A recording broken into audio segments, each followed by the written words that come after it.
पार्खा घे अनि यो चाहिँ यो बीचको चाहिँ मेवाकु भन्छ। मेवाकु भनेको चाहिँ कु भनेको नौ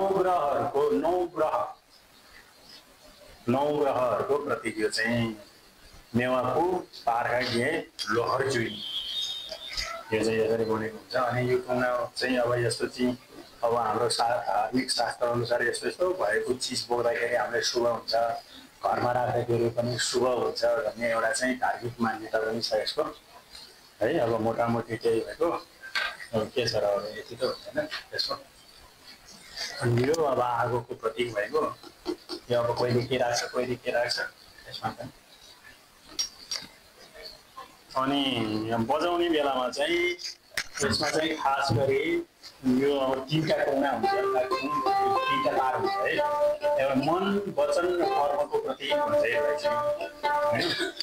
मन वचन कर्मको प्रतीक हुन्छ यो तीनटा। यसमा चाहिँ चारवटा छ मैले भनिहालेँ होइन। तीनटामा चाहिँ अब विशेष गरी चाहिँ हाम्रो तामाङसेरोहरू चाहिँ कि जीमा जी स्केलमा कि एमा कि यफ साथमा यस्तोमा बजिरहेको हुन्छ क्या। त्यही भएर हामीले चाहिँ यसलाई चाहिँ जीमा राखेको छ, जुनीमा राखेको चाहिँ जीमा राखेको छ। अनि अब हामीले अब सिक्ने बेलामा चाहिँ अब जस्तै सैद्धान्तिक ज्ञानहरू अब भोलितिर गराउँदा भोलि अथवा पर्सितिर होइन। यो चाहिँ अब जी अब नेपालीमा भन्दाखेरि चाहिँ यसलाई सा मानिन्छ।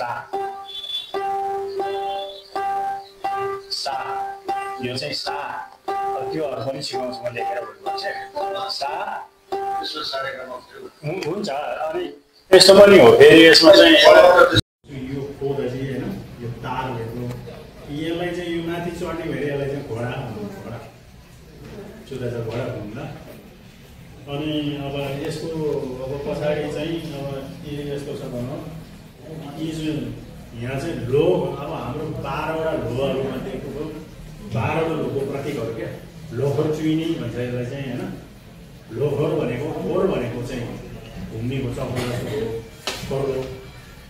अब लोहर भनेको चाहिँ चुइनी भनेको चाहिँ 12, चुई भनेको 10, मी भनेको 2।